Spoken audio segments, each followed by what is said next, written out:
Sensex 55,000 के ऊपर पहुंच चुका है और चारों तरफ फिर से एक बार एक लहर सी आ चुकी है कि मार्केट 55,000 के ऊपर चला गया है, 56,000 के करीब छू रहा है। एक दो दिन की करेक्शन आई है, लेकिन फिर से एक ऐसा माहौल बन गया है कि रिटेल इन्वेस्टर जो है मार्केट में पैसे डालिए, शेयर्स में पैसे लगाइए। लेकिन इसी के ऊपर में आज हमारे न्यूज़ मॉनिटर में हम चर्चा करेंगे। असल में 56,000 मार्केट ये करीब करीब जा रहा है, लेकिन सभी लोगों का, इन्वेस्टर का या जो एनालिस्ट है उन सभी का कहना है, इवन जो ब्रोकिंग फर्म्स है उनके जो चीफ है उनका भी कहना है। उसी दिन मैंने जियोजित फाइनेंशियल के विजय कुमार का बयान इंडियन एक्सप्रेस में पढ़ा था। उन्होंने कहा है कि मार्केट बहुत हाई वैल्यूएशन हो चुका है और ये बढ़ने की ऐसी कोई ख़ास बात नहीं है, फिर भी मार्केट बढ़ रहा है। तो चारों तरफ में अभी भी पैंडेमिक का ये चल रहा है, अमेरिका में तीसरी लहर आने की संभावना है। हालत तो कंपनियों की ऐसी कोई ख़ास नहीं है, फिर भी मार्केट बढ़ रहा है। तो मार्केट बढ़ने के कारण क्या है और अभी जो रिटेल इन्वेस्टर है उनका क्या इस समय में क्या कदम होने चाहिए, उसके ऊपर भी हम चर्चा करेंगे। सच्चाई है तो ऐसे समय में सिस्टम कैसे काम करती है, एक जनरल अंदाज में आपको देता हूँ। जब मार्केट लो रहता है, नीचे चला जाता है, क्रैश हो जाता है, टूट जाता है, तब जो रिटेल इन्वेस्टर रहते हैं वो रिटेल इन्वेस्टर वहाँ से निकलना शुरू कर देते हैं कि नहीं भाई, अभी मार्केट बहुत कम पे है और मेरे पैसे डूब जाएंगे या मेरे पैसे कम हो रहे हैं, तो वो धड़ल्ले से अपना शेयर्स बेचकर उसमें से निकलते हैं। मार्केट धीरे धीरे क्रैश होता है तो उसी समय में FII या DII जो है यह फिर से वो कम कीमत के शेयर्स लेना शुरू करते हैं और धीरे धीरे धीरे जब बेचने वाले जब कम है और ख़रीदने वाले ज़्यादा होंगे तो फिर से रेट बढ़ने वाले, ये इकोनॉमी का एक सिंपल नियम है।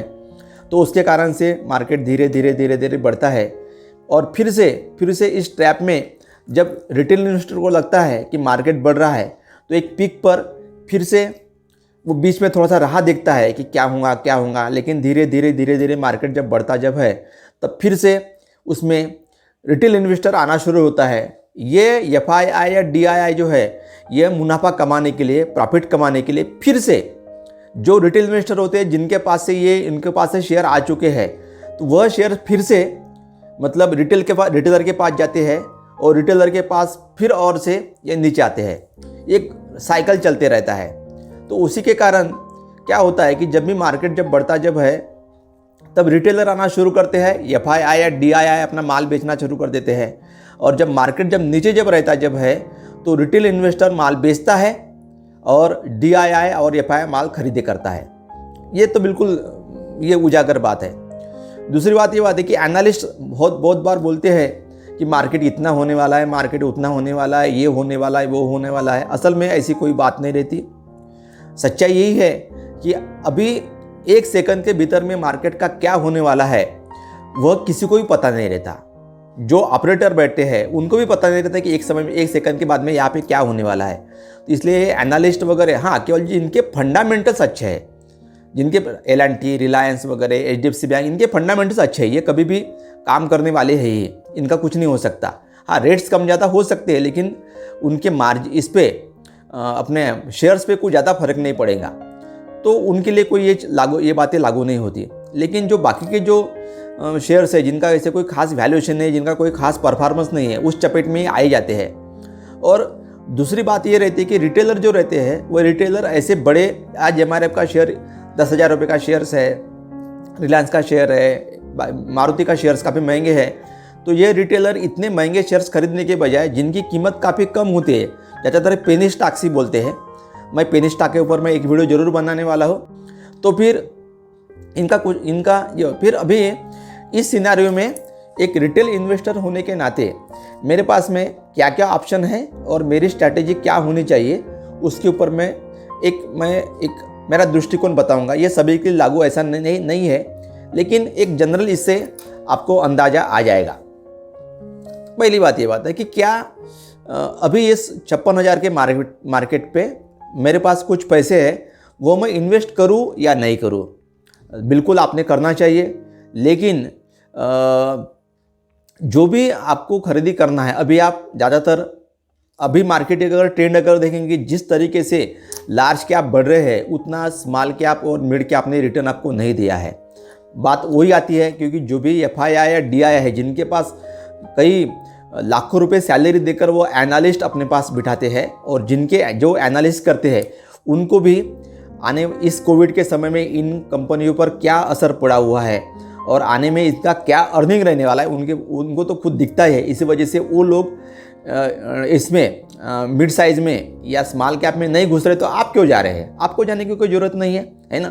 तो आप जो है इसके साथ में बने रहिए, लार्ज कैप के साथ में बने रहिए। अगर जिन लोगों ने कुछ पुराने कम कीमत पे शेयर्स खरीदे हुए हैं और आगे अभी रेट काफ़ी बढ़ चुके हैं, लेकिन आदमी को एक ऐसा होता है कि मन में एक लालच रहता है, एक आशा बनी रहती है कि अभी मुझे 100 रुपये का शेयर मेरा 200 हो गया तो और वो बढ़ेगा, 500 हो जाएगा, मुझे और ज़्यादा पैसे मिलेंगे। ये लाजमी है, इसमें कोई गलत बात नहीं है। लेकिन बहुत बार ये होता है कि इस साइकिल के चक्कर में जहाँ से आपने शुरुआत की थी वो 100 वाला शेयर 500 पे जाता है, और जब फिर से जब मंदी की मार पड़ती तो फिर से 100 पे आके खड़ा हो जाता है। ऐसे बहुत बार होता है, हुआ ही है। तो फिर अगर मान के चले कि आपके पास कुछ अच्छे कंपनी के शेयर्स है, आपकी कीमत अच्छी मिल रही है, तो अगर मोटा मोटी अगर अभी बात अगर करते हैं हम लोग कि आपको कोई भी बैंक की FD जो है वो 5 से 7% या 10% के बीच में, आपको 10% तो है ही नहीं, 5 से 7% के बीच में अगर आप लोगों को कोई रिटर्न अगर मिल रहा है, उसके लिए बजाय अगर आपको आपका जो पूरा का पूरा ये जो है स्टॉक है आपके शेयर से, उसमें अगर आपको 50%, 50% या 30% भी अगर रिटर्न मिलता अगर है, तो ये कोई बुरा रिटर्न नहीं है, अच्छा रिटर्न है। इस वजह से आप लोगों ने इसमें से कुछ शेयर बेच के आप प्रॉफिट बुक कर सकते हैं, वही आप बाकी के समय बचा के रखिएगा। और फिर जब भी मार्केट गिरता है या आपको एक अच्छे वैल्यूएशन में आपको फिर से शेयर मिलना जब चालू हो जाएंगे, तब आप फिर से उसको परचेस कर सकते हैं। ये एक स्ट्रैटेजी हो सकती है। लेकिन जो पैसिव इन्वेस्टर है, मतलब नहीं भाई मैंने खरीद लिए, मेरे पास 100 L&T के शेयर्स मैंने खरीद लिए, मेरे पास 10 HDFC के पड़े हुए हैं शेयर्स, मुझे इस मार्केट से कोई लेना देना नहीं है, मेरा शेयर चाहे 100 गुना बढ़े या उसके जो वैल्यू रहने दीजिए, मुझे कोई फ़र्क नहीं पड़ता, बस मैंने खरीद लिए। तो ऐसे इन्वेस्टर को कुछ भी करने की ज़रूरत नहीं है। आप पैसिव इन्वेस्टर हो, बस आप जो वैल्यूएशन कुछ भी रहे आप उसमें बने रहेगा। आने वाले जो भी अगले जो दिन रहेंगे वो आपके लिए अच्छे रहने वाले हैं और आपको अच्छा वैल्यूएशन मिलने वाला ही है। फिर और कोई ऐसे इन्वेस्टर हो सकते हैं कि जिनके पास में एक लमसम में अमाउंट हो, 1 लाख 10 लाख रुपए हो, और अब जब ऐसा मार्केट होता है तो कई सारे आपके दोस्त लोग या आपके मतलब कोई आपको एडवाइज़र, अरे सर 56,000 मार्केट जा चुका है, आप मार्केट में पैसा लगाइए, मार्केट में पैसा लगाइए, ऐसा मौका आपको फिर से कभी नहीं मिलेगा, ऐसा भी बोलने वाले कुछ हो सकते हैं। तो असल में ये समय तो ये लगाने का नहीं है, मतलब पैसे लगाने का समय नहीं, ये बिल्कुल निश्चित बात है। क्योंकि वैल्यूएशंस भले ही अच्छे हो, लेकिन मतलब हर लोग यही बोल रहे कि ओवर वैल्यूड मार्केट है, इस वजह से तकलीफ तो होने वाली है, पक्की तकलीफ होने वाली है। तो फिर अगर नहीं फिर भाई, क्योंकि मुझे शायद ऐसा नहीं लगता कि भाई मुझे बाद में मौका मिलता या नहीं मिलता, अभी मैं इस मौके में शामिल हो जाना चाहता हूँ, तो इसमें कोई ज़्यादा एक बात ये बात है कि मार्केट हर बार आपको मौका देता है। आपको कोई ये 1 लाख भी हो जाएगा तब भी आपको मौका मिलेगा, और 10,000 रुपये आ जाएगा तब भी आपको मौका मिलेगा। बस आप पे निर्भर है कि आप उस पर क्या करना चाहते हैं। तो फिर भी अगर मान के चलिए कि आपके पास अगर कुछ बहुत ज़्यादा अमाउंट में पैसे अगर है या कम ज़्यादा जो भी है, लेकिन आप इकट्ठा एक ही समय नहीं, भाई अभी ये आज 55,000 है तो ये 60,000 हो जाएगा, जो भी शेयर्स की कीमत 1,000 रुपये है वो कल चल के 2,000 हो जाएंगी, तो भी आपको कोई घबराने की ज़रूरत नहीं है। इस वजह से मैं अभी के अभी कुछ खरीद लेता हूँ, यह मौका हाथ से मेरे निकल जाएगा, तो ऐसा मत कीजिएगा। उसके बजाय आप जो है मतलब हर महीने आप उसका एक्यूमुलेशन कीजिए। एक आपका एक मतलब एक स्तर आप देख लीजिए, एक लेवल देख लीजिए, इस लेवल पे मुझे ये खरीदी करना है। उसके लिए थोड़ा सा कोई भी आप इसकी वेबसाइट पे जाएंगे तब आपको पता चल जाएगा कि भाई इसकी एक आइडियल लेवल क्या है, इस शेयर की आइडियल लेवल क्या है, तो आपको वो एक पता चल जाएगा। और हर महीने थोड़ा थोड़ा एक्यूमुलेट कीजिएगा कि रेट अगर बढ़ते अगर है तो आप उसको थोड़ा सा नीचे आने का ये कीजिए। आपने जो पुराने रेट में जो ख़रीदा है उसकी कॉस्ट बढ़ेगी, वही सिप जैसी बात हम करेंगे। और जब नीचे जब आता जब है तब आपको कम पैसे में ज़्यादा आपको शेयर्स मिलेंगे।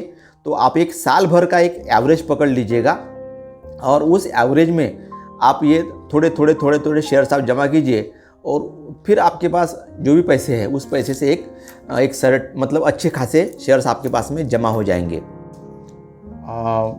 कुछ इन्वेस्टर होने के नाते आपको इसमें से एक मोटा एक अंदाज आ जाएगा आज जो मैंने बातें कही उससे, और उसी प्रकार से आप इसमें काम कर सकते हैं। थोड़ा सा एक खुद की एक स्ट्रैटेजी बना के, खुद के एक रूल्स बना के आप इसमें अगर बने रहते अगर है तो निश्चित रूप से आपको इसमें फ़ायदा ही मिलेगा। ये बिल्कुल गारंटेड बात है मेरी कि समय जब आता जब है तब आपको ये मार्केट कुछ न कुछ देके ही जाता है।